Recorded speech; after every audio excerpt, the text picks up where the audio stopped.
get on all this stuff, man. Sure. Let's talk about that debacle, Marty Jannetty, bro. The shit that came on last night from DarkSide of the Ring.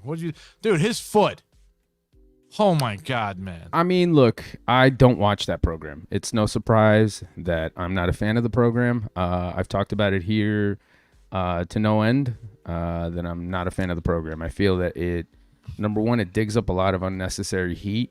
It dug up his foot. Yeah. I mean, bro, he's got like pus coming out of him. It's like it's disgusting.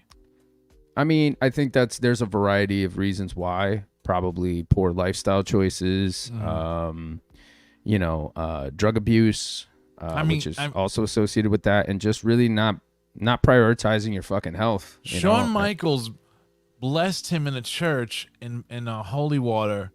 And he said he was good for 3 weeks and then got locked up and lost his third E contract. It's like, bro, they just said you were gonna make $1 million and you go off and you go F around and get locked up. It's unfortunate, man, because I just think at the end of the day, he has a lot of problems, man. He has addiction issues.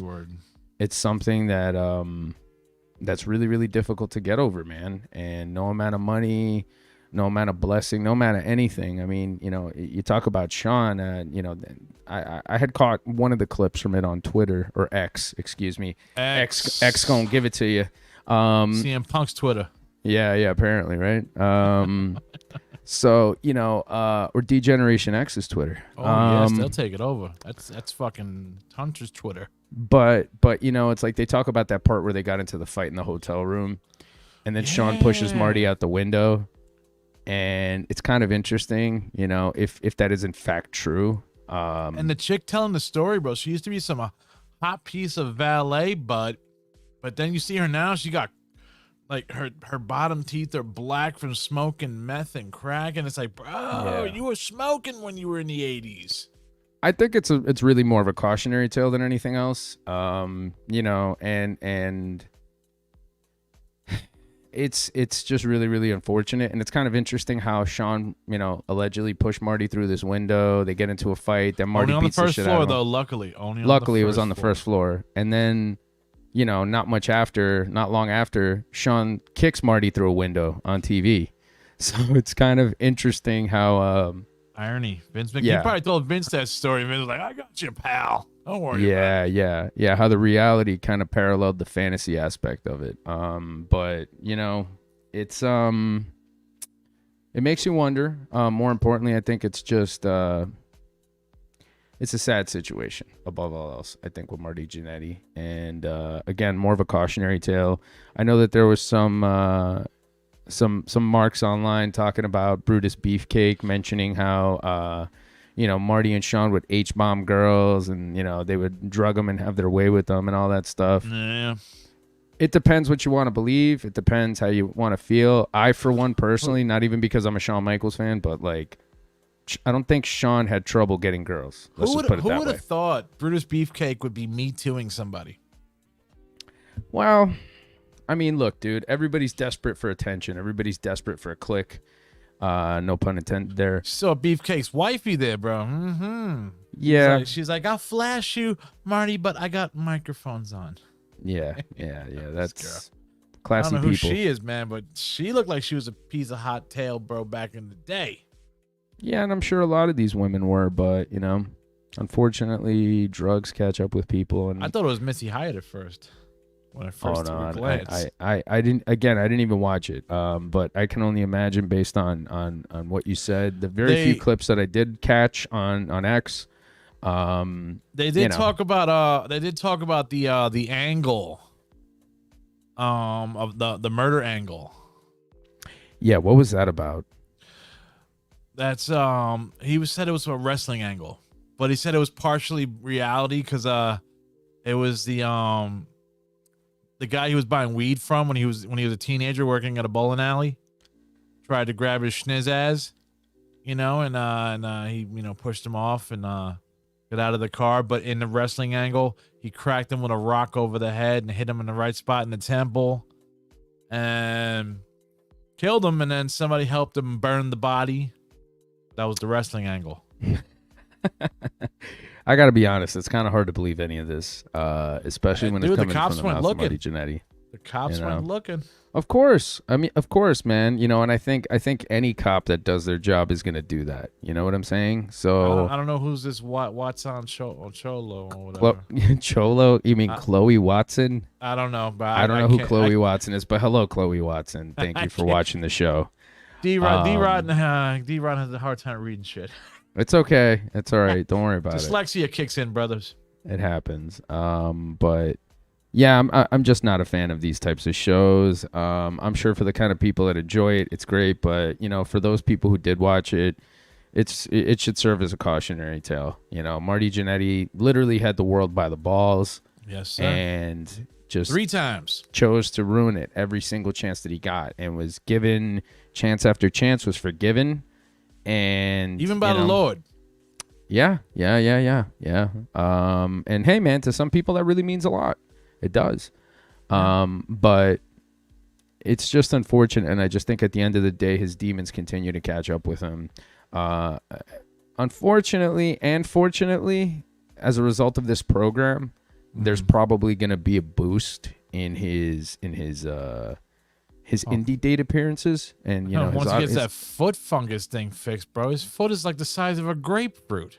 Yeah, I'm taking your word for it. So he blames it on when he was in the New Rockers, and even Al Snow said it, that he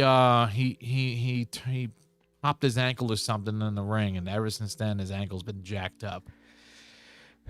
It's unfortunate, you know, but that's just the way it is, man. You know, it's not ballet.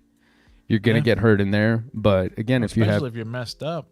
Yeah, man. You know, if you have a destructive lifestyle, and you know, being under the influence is your primary, you know, goal. Yeah. Obviously, you're not going to be able to be the best professional that you can be under any circumstances. So, you know, it's unfortunate that it happened. It's unfortunate that Marty's in the position that he's in. And again, to the people watching it, whether you're a fan, whether you're a wrestler, whatever you are, let it serve as a cautionary tale, and learn from, you know, everything that Marty Jannetty has done, the good, the bad, and the ugly, because there's certainly a lot to learn there. And Marty in his day was a hell of a worker, and one of the best. Man. I mean, you know, he was just as big a part of the Rockers as Shawn. He helped propel Shawn to that next level. And if there was no Marty, it would be no Shawn. Yeah. There would be no Mr. WrestleMania. Yeah, absolutely. And I don't say that out loud that much. No. But you know what? You're 100% right. You wouldn't have that. And I don't think we as fans would have had that. And I don't think that, you know, any of the aspiring wrestlers that are out there would have had that as a reference to be able to look at and to say, hey, this is what it takes to put on an exciting match. This is what it takes to get people emotionally invested. Yep. And these are two of the best guys, you know, to ever do it. And let me tell you, man, the Rockers are a tag team that are highly influential. Highly influential. You wouldn't have the Hardy Boys. You wouldn't have the Young Bucks. You wouldn't have a lot of people if it wasn't for them. Nope. So the Rockers definitely deserve their flowers. Marty deserves his flowers regardless of what his situation is. And, you know, Shawn, obviously. They should be in the Hall of Fame. I think as a tag team, they should be. Yes. But I just think that, you know, and again, I don't know because I didn't watch the episode. I don't know if he said anything derogatory about anybody in the WWE right now. No, he was on his P's and Q's, bro. He was really good. Well, I'll take your word for it. But he's still friends with Shawn to this day, he says. Well, I just I hope that Marty's able to clean up his life enough for them to be able to get the credit that they deserve, because they certainly need to be inducted as a tag team. You know, Shawn, obviously, you know, as a performer himself, Hall of Famer, DX, Hall of Fame. But the Rockers certainly deserve that credit. And I would like to see them at some point get it. Even though I'm not one of these crazy Hall of Fame guys, like, you know, Uribe's a bit more one of these Hall of Fame guys that he likes to say, well, this guy should be in the Hall of Fame. I mean, look, at the end of the day, it's a gimmick Hall of Fame. I enjoy it though. It's fun. I think it's a part of the weekend. It's a part of the package. Yes. It's a way to market that whole weekend. It definitely promotes a lot of crowd interaction. It's a great way for fans to see legends. I don't know. I mean, it depends. You know what I'm saying? It depends how you look at it. But I just think more importantly for guys like Marty, for guys who, you know, are on the indies, who are doing autograph signings, who are kind of living off of former glory, so to speak. Yeah. It's a way for them to be able to rebound and make a little bit of money back. It's a good payday too for them. Exactly. You know, and think about this too, you know. They don't go for free.